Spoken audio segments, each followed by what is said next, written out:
Nós estamos em julho de 2021 e não dá para falar sobre liturgia do cargo ao pensar no senhor que hoje ocupa a cadeira de presidente da República. Aliás, liturgia nenhuma, rito nenhum tem sido respeitado. No meio de uma pandemia, com mais de 500 mil de vidas perdidas, a gente teve que conviver ao longo desse período com a associação da dor e do luto com mimimi. Nós temos que enfrentar os nossos problemas.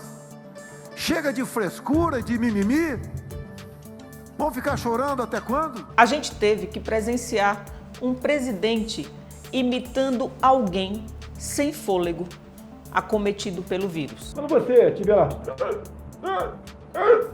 falta de ar, você vai para o hospital. E agora, bem recentemente, a gente teve que ouvir desse homem, fazendo referência à CPI da Covid no Senado, que eu caguei para a CPI. Eu sou Heloísa Galdino. E aí, vamos conversar? Essa semana, a gente vai interromper a análise semanal da CPI da Covid do Senado, porque o Brasil foi tomado por uma informação que mudou bastante a nossa pauta, que foi a prisão de ventre de Bolsonaro. Antes de começar esse vídeo, não esqueça de verificar a inscrição aqui no canal, de dar um like, de compartilhar esse vídeo se ele for relevante para você e de acionar o sininho. Assim, você vai saber toda vez que a gente chegar com conteúdo novo por aqui. Sim, no meio de uma crise política na qual todos os olhares passaram a se direcionar para os acontecimentos da CPI da Covid do Senado, o presidente passou a aparentar e demonstrar certa fragilidade na sua saúde ao longo da semana nos contatos com os veículos de comunicação. Tudo isso culminou com a evidência de uma crise intestinal que fez com que ele precisasse se hospitalizar. Agora, é importantíssimo a gente fazer uma reflexão sobre a conveniência dessa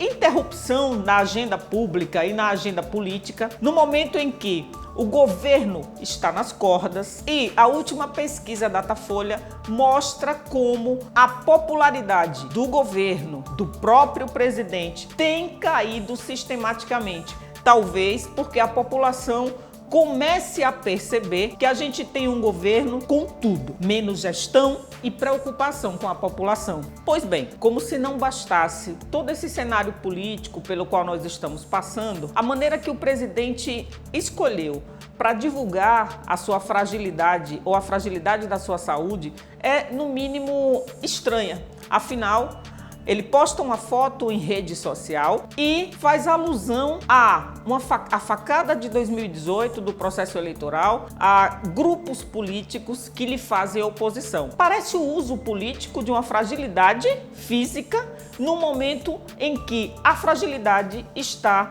concentrada no governo e na própria figura dele. Nós estamos falando do funcionário público número 1 do país e, naturalmente, que a situação da sua saúde é pública, precisa ser, portanto, difundida e acaba virando, sim, uma preocupação para todos os brasileiros e brasileiras. Mas soa muito estranho a maneira como esse episódio vem sendo tratado, tanto do ponto de vista político quanto do ponto de vista midiático. Afinal, a gente consegue encontrar, até da parte dos filhos dele, o deputado federal Eduardo Bolsonaro, por exemplo, fez uma comunicação via Instagram, que foi repercutido inclusive em vários veículos de comunicação, em que, ao relatar a situação do pai, faz alusão a que a grande dificuldade desse momento é que ele seria um workaholic, ou alguém que gosta muito de trabalhar. E aí eu sou levada a fazer uma interrogação.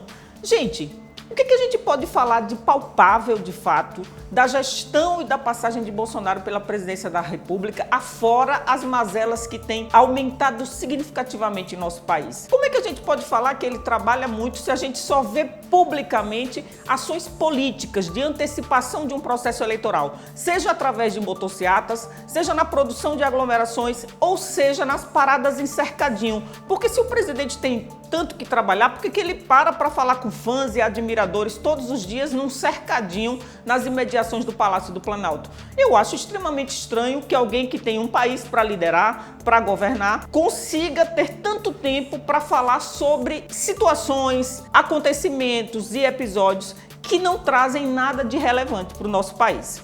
Voltemos à fragilidade da situação de saúde do presidente. A exploração midiática desse episódio, e aí eu quero até fazer uma reflexão e dividir um pouco a minha visão com vocês. Faltou compaixão, faltou misericórdia, faltou solidariedade. Eu estou citando essas palavras, poderia utilizar muito mais.